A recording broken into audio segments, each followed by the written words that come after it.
Salut à tous, c'est Eddy.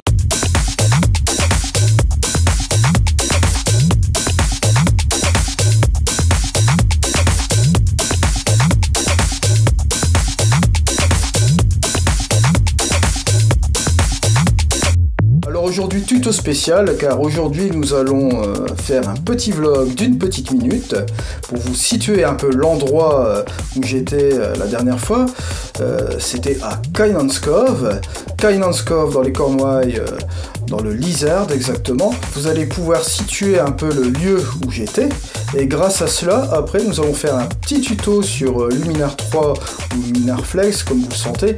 Là j'ai utilisé Luminar Flex, mais c'est aussi valable pour Luminar 3, hein. Vous savez, il n'y a que la bibliothèque qui change. Et nous allons prendre une des photos.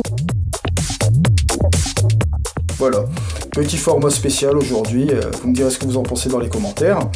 A tout de suite sur le mini-vlog, et après au tuto. Salut à tous, c'est Eddy. Alors aujourd'hui, on se retrouve encore à un autre endroit en Cornouailles. On se retrouve dans un endroit qui s'appelle Kynanes Cove. Alors, Kynanes Cove, c'est quoi? C'est un petit endroit qui se trouve dans le Lizard. Un truc assez sympa. Toujours avec Nancy.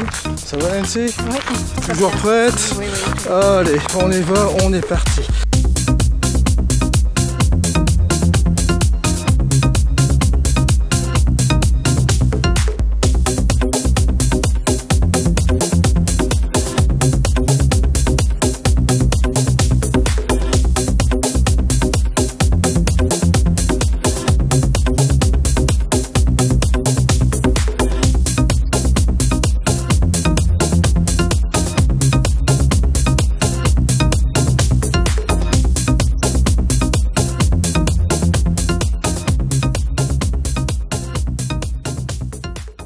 Voilà donc, alors après ce mini vlog, on se retrouve donc dans Luminar Flex. Je vous rappelle que ce tuto est également valable pour Luminar 3, les deux logiciels étant la même chose, à part bien sûr la bibliothèque.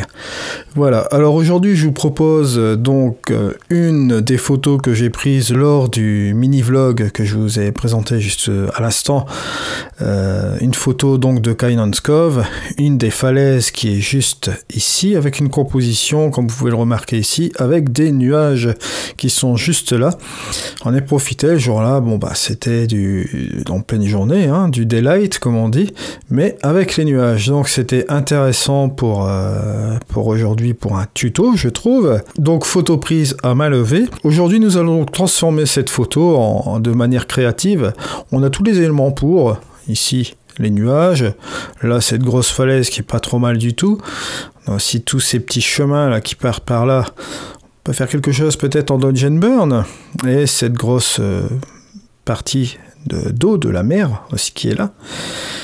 Et ces petits cailloux ici, juste là, ce petit chemin aussi qui part par ici, c'est pas mal. Donc on a quelque chose d'intéressant. Ce que nous allons faire tout de suite, comme d'habitude, vous prenez le profil le plus plat.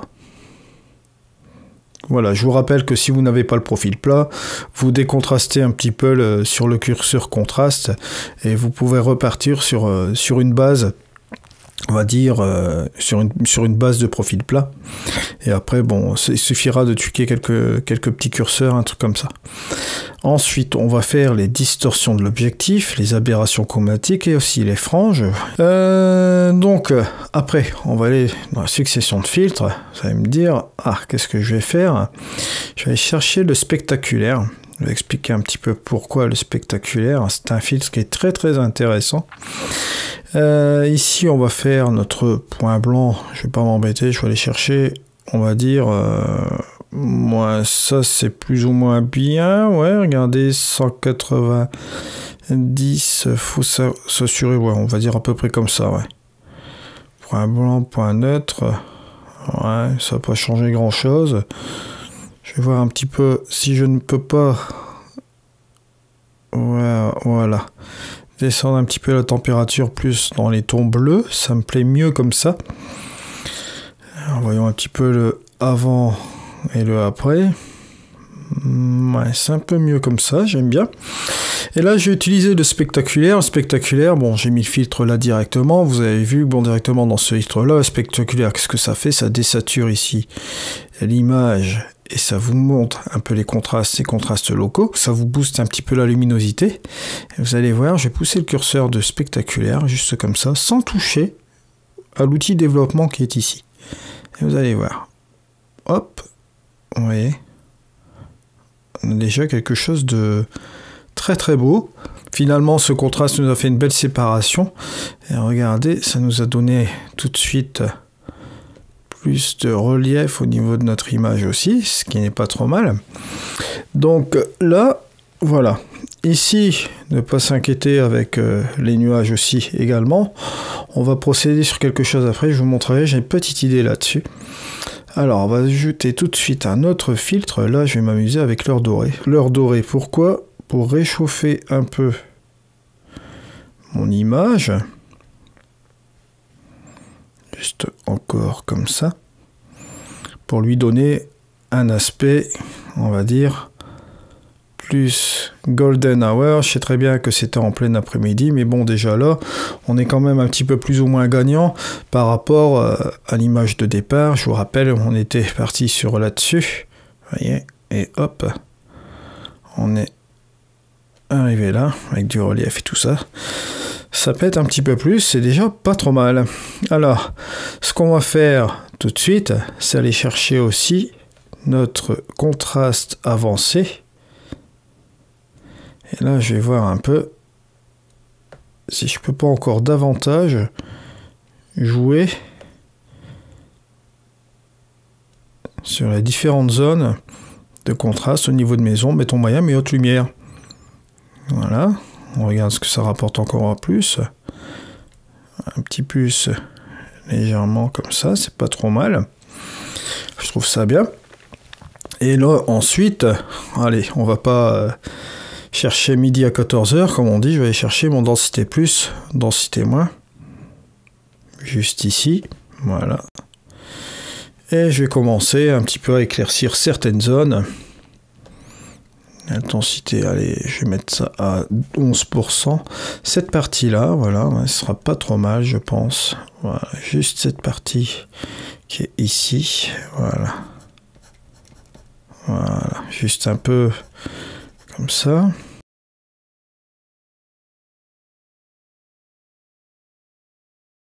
On va dire que comme ça, c'est pas trop mal. Maintenant, on va passer à l'autre partie, obscurcir.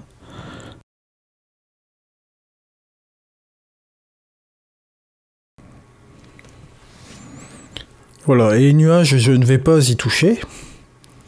Une fois que c'est fait, vous cliquez sur terminer.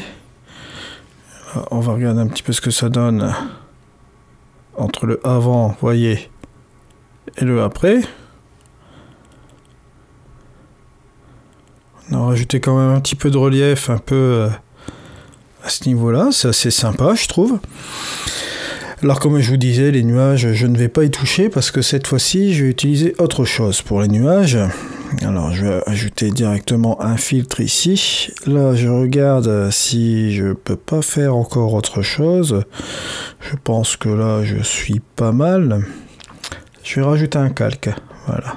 Alors ici, ce qu'on va faire, c'est qu'on va prendre un effet Orton. Alors, effet Orton, on va essayer de sélectionner le... Comment dire ça? La partie ciel, vous allez voir, hop. Donc ici, on va utiliser une douceur un petit peu plus valide juste à ce niveau-là.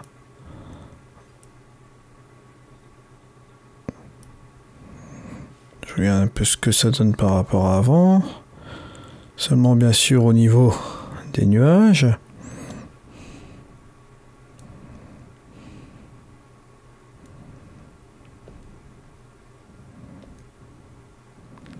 Je trouve ça pas mal, donc ce que je vais faire tout de suite, c'est hop, on va dire utiliser un pinceau qui sera juste là, je vais grossir avec les crochets.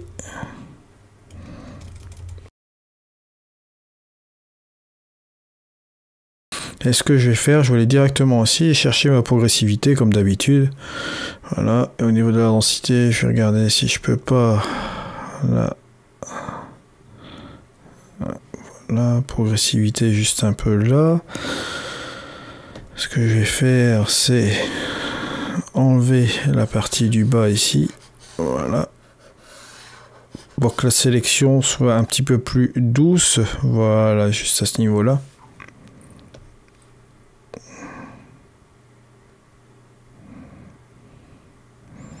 Je vais appliquer encore aussi légèrement sur avec justement cette densité là sur une partie de la mer et juste ici comme ça. Regardez un petit peu. Voilà, c'est pas mal comme ça. Vous voyez? Ça nous adoucit un petit peu l'ensemble de l'image. Je trouve ça vraiment pas mal. Par contre, ce que je vais faire, c'est au niveau des bleus, je vais un peu désaturer quand même. Donc, je vais aller chercher un HSL, juste un peu là, comme ça.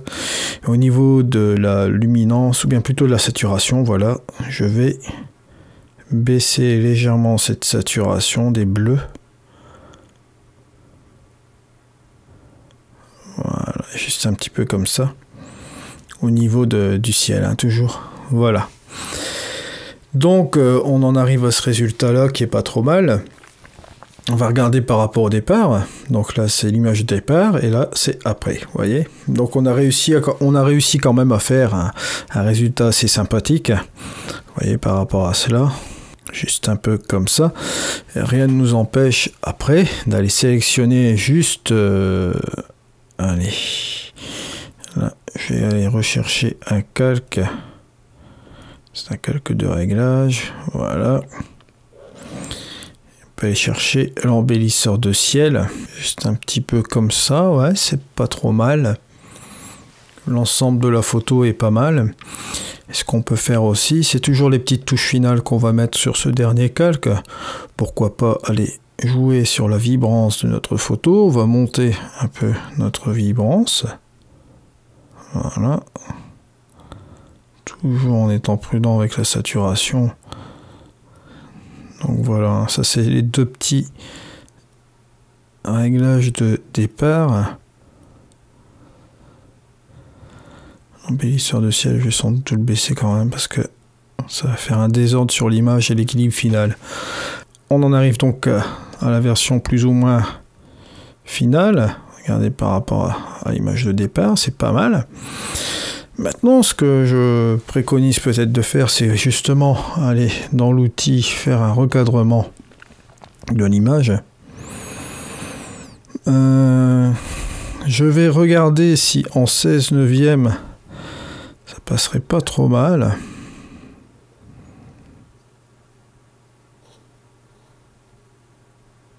Maintenant, c'est vrai qu'on a beaucoup de ciel. Si je veux vraiment accentuer sur cette partie de l'élément, ça peut être pas mal. C'est vrai qu'il me manque une partie du ciel. Non, il faut mieux laisser la version, comment dire ça, originale. On ne va pas, on va dire, sacrifier cette belle partie du ciel qui est là. Par contre, je vais redresser quand même un petit peu, parce que bon, c'était quand même une photo à main levée. Là, j'estime que comme ça, c'est pas trop mal. Voilà, hein, donc, on a cette partie-là qui est bien. Boum, je clique sur terminer.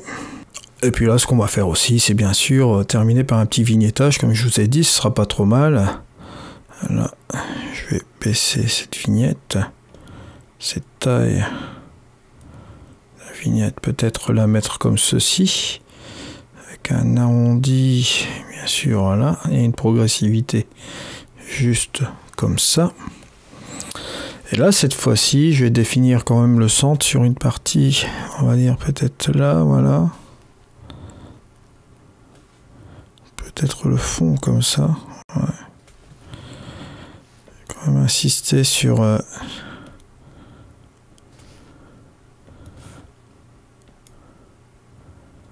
cette partie-là et là. Je vais descendre un petit peu cette vignette. On va regarder avant, après. Voilà, on en arrive à un résultat qui est quand même plus ou moins sympa. Peut-être terminer encore avec un filtre que vous connaissez bien.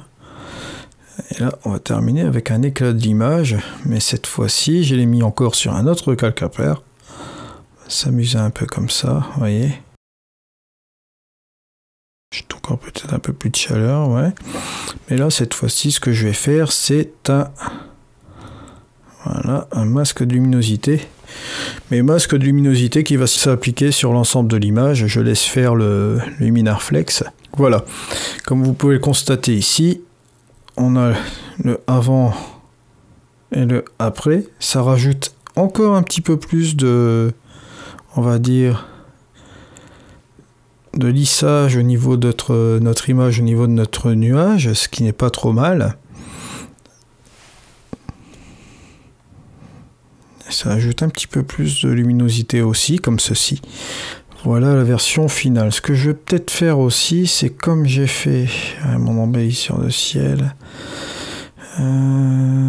Toutes ces choses-là, ouais. Je vais laisser ça comme ça. Donc voilà un petit peu le résultat que vous avez entre le avant et le après. Vous voyez, c'est sensiblement changé. Et vous avez une photo déjà ici qui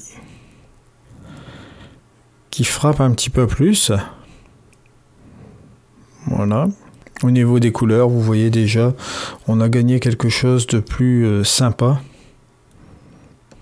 Voilà, donc avant, après. Voilà, c'était la fin de ce mini-vlog et de ce tutoriel. Je vous dis à cette semaine pour des nouveaux tutoriels et de nouvelles news, comme vous le savez. Voilà, allez, c'était Eddy. Au revoir.